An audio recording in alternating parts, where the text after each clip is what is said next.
इस add product screen में आपका स्वागत है। इस स्क्रीन की मदद से आप अपनी दुकान के लिए नए प्रोडक्ट बना सकते हैं और उन्हें आसानी से अपनी दुकान में शामिल कर सकते हैं। यहाँ आपको जानकारी भरने के लिए अलग-अलग सेक्शन दिखाई देंगे। तो चलिए, सबसे पहले बेसिक सेक्शन से शुरुआत करते हैं। बेसिक सेक्शन में सबसे पहली चीज जो आपको तय करनी है, वो है प्रोडक्ट टाइप। आप अपने प्रोडक्ट को इमेज के जरिए दिखा सकते हैं या फिर आप उसे एक वीडियो के जरिए भी दिखा सकते हैं। अगर आप अपने प्रोडक्ट को इमेज के साथ दिखाना चाहते हैं तो प्रोडक्ट टाइप में इमेज का विकल्प चुनें। इसे चुनते ही आपको अपने प्रोडक्ट की इमेज अपलोड करने का विकल्प मिल जाएगा। बिल्कुल इसी तरह अगर आप अपने प्रोडक्ट को वीडियो में दिखाना चाहते हैं तो वीडियो का विकल्प चुनें।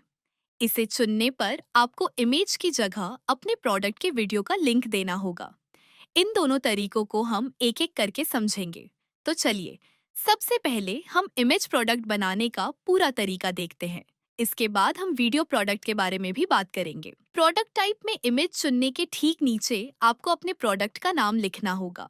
यह नाम साफ और छोटा होना चाहिए ताकि कस्टमर को तुरंत समझ आ जाए कि यह क्या है। नाम लिखने के बाद हम नीचे मीडिया सेक्शन पर आते हैं। यहीं से आप अपने प्रोडक्ट की सबसे अच्छी इमेज अपलोड कर सकते हैं। इसके लिए आपको नीले रंग के सेलेक्ट इमेज बटन पर टैप करना होगा।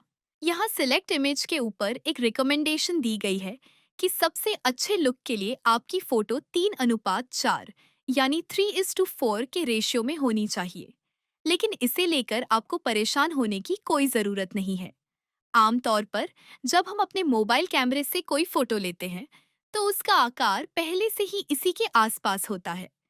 और अगर आपकी फोटो का आकार इससे कुछ अलग भी है, तब भी वह यहाँ एकदम सही तरीके से काम करेगी। सिलेक्ट इमेज बटन से मुख्य फोटो सेट करने के बाद आप चाहें तो अपने प्रोडक्ट की कुछ और फोटो भी दिखा सकते हैं। इसके लिए ठीक नीचे आपको ऐड मोर इमेजेस का एक और बटन मिलेगा। अगर आपके पास प्रोडक्ट की अलग-अलग दिशाओं से खींची गई फोटो है, तो आप इस बटन पर टैप करके 4 और फोटो यहाँ लगा सकते हैं। लेकिन याद रखें, यह पूरी तरह से आपकी मर्जी पर निर्भर है। अगर आपके पास सिर्फ एक ही फोटो है, तो कोई बात नहीं, आप केवल एक फोटो लगाकर भी आसानी से आगे जा सकते हैं। यह तो बात हुई इमेज वाले प्रोडक्ट की। लेकिन अगर आप इमेज की जगह अपना कोई वीडियो दिखाना चाहते हैं, तो उसका तरीका भी बिल्कुल आसान है। चलिए, अब हम वीडियो प्रोडक्ट बनाने का तरीका देखते हैं। सबसे पहले आपको प्रोडक्ट टाइप में यूट्यूब वीडियो को चुनना होगा। इसे चुनते ही ठीक नीचे आपको वीडियो टाइटल का बॉक्स दिखाई देगा। यहाँ आपको अपने प्रोडक्ट का नाम या वीडियो का टाइटल लिखना होगा ताकि कस्टमर को तुरंत समझ आ जाए कि यह क्या है। नाम लिखने के बाद हम नीचे मीडिया सेक्शन पर आते हैं। यहाँ दिए गए बॉक्स में आपको अपने उस यूट्यूब वीडियो का यूआरएल कॉपी करके डालना होगा। यूआरएल डालने के बाद इसके ठीक नीचे आपको वीडियो ओरिएंटेशन तय करना होता है। इसमें आपको दो ऑप्शन मिलते हैं।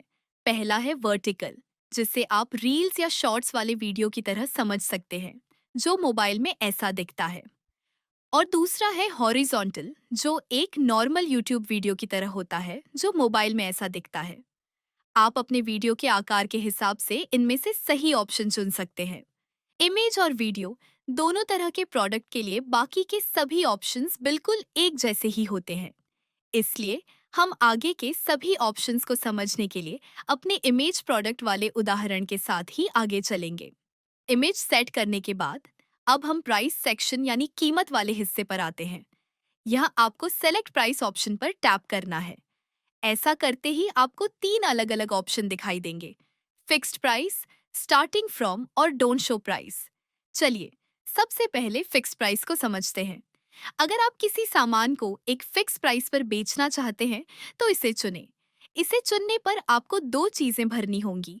पहला, सेलिंग प्राइस यानी जिस प्राइस पर आप सामान बेचना चाहते हैं, और दूसरा एमआरपी यानी सामान की असली या अधिकतम प्राइस। यहाँ एक बात का खास ध्यान रखें कि आपका सेलिंग प्राइस कभी भी एमआरपी से ज्यादा नहीं होना चाहिए। हमारा सिस्टम इसे स्वीकार नहीं करेगा। मान लीजिए कि आपने सेलिंग प्राइस में 450 और एमआरपी में 650 डाला है। जैसे ही आप ये दोनों भरेंगे, हमारा सिस्टम अपने आप डिस्काउंट कैलकुलेट कर लेगा। जैसे इस उदाहरण में 650 की एमआरपी पर 450 का सेलिंग प्राइस रखने पर सिस्टम अपने आप 31% का डिस्काउंट दिखा देगा। अब देखते हैं कि यह कस्टमर को कैसा दिखेगा। आपके कस्टमर को ऐप में सेलिंग प्राइस यानी 450 नीले रंग में दिखेगी और असली एमआरपी यानी 650 एक कटी हुई लाइन के साथ दिखेगा और उसके ठीक पास लाल रंग में 31% ऑफ लिखा नजर आएगा। यह तरीका कस्टमर को बहुत आकर्षित करता है। यहाँ एक बात और ध्यान रखें, अगर आप इंडिया से नहीं हैं या आपका बिजनेस किसी दूसरे देश में है, तो आपको यहाँ प्राइस के साथ रूपी सिंबल की जगह आपकी अपनी करेंसी का सिंबल दिखाई देगा। अब आते हैं दूसरे ऑप्शन पर, जो है स्टार्टिंग फ्रॉम। ये ऑप्शन तब बहुत काम आता है जब आपके पास एक ही प्रोडक्ट की कई अलग अलग वैरायटी हो और उनकी प्राइस अलग अलग हो, या फिर अगर आप कस्टमर को सिर्फ प्राइस का एक हिंट देना चाहते हैं ताकि वो पहले आपसे बात करे और फिर आप उसे फाइनल प्राइस बताएं। उदाहरण के लिए मान लीजिए आपने यहाँ 560 भर दिया है। ऐसा करने पर कस्टमर को ऐप में प्राइस की जगह नीले रंग से स्टार्टिंग फ्रॉम रूपीज 560 लिखा दिखाई देगा। और अंत में तीसरा ऑप्शन है डोंट शो प्राइस। अगर आप किसी खास आइटम की प्राइस बिल्कुल भी नहीं दिखाना चाहते हैं, तो आप इसे चुन सकते हैं। इससे होगा यह कि अगर कस्टमर को वो आइटम पसंद आता है, तो उसे प्राइस जानने के लिए आपसे सीधे संपर्क करना होगा, क्योंकि ऐसे आइटम्स के लिए ऐप में प्राइस की जगह नीले रंग से आस्क प्राइस लिखा दिखाई देगा। प्राइस के बाद अब हम डिलीवरी सेक्शन पर आते हैं। यह आपको यूज शॉप डिफॉल्ट डिलीवरी नाम का एक स्विच दिखाई देगा, जो पहले से ही ऑन रहता है। इसका मतलब है कि जब आपने अपनी शॉप की प्रोफाइल बनाई थी, तब आपने जो भी डिलीवरी ऑप्शन चुना था, वही डिलीवरी इस प्रोडक्ट पर भी लागू होगी। इसीलिए आपको यहाँ इस प्रोडक्ट के लिए अलग से कुछ भी सेट करने की जरूरत नहीं है। अगर आप भूल गए हैं कि आपने पूरी शॉप के लिए कौन सी डिलीवरी चुनी थी या आप उसे बदलना चाहते हैं, तो यह बहुत आसान है। इसके लिए आप अपनी शॉप की मेन स्क्रीन पर जाइए। वहां शॉप के नाम के ठीक पास दिए गए हरे रंग के एडिट आइकॉन पर टैप करें। यहाँ से आप अपनी शॉप की प्रोफाइल में जाकर पूरी शॉप की डिलीवरी सेटिंग बदल सकते हैं। आप वहाँ जो भी डिलीवरी सेट करेंगे, वह आपके इस नए प्रोडक्ट पर अपने आप काम करने लगेगी, क्योंकि यहाँ डिलीवरी का स्विच ऑन है। लेकिन मान लीजिए आप चाहते हैं कि सिर्फ इस खास प्रोडक्ट के लिए डिलीवरी चार्ज अलग हो, तो इसके लिए आपको बस इस स्विच को ऑफ करना होगा। जैसे ही आप इसे ऑफ करेंगे, आपको ठीक नीचे डिलीवरी के वो सभी ऑप्शंस दिखाई देने लगेंगे जो प्रोफाइल बनाते समय दिखते हैं। पर ध्यान रहे, यहाँ आप जो भी सेट करेंगे वह सिर्फ और सिर्फ इसी प्रोडक्ट पर लागू होगा।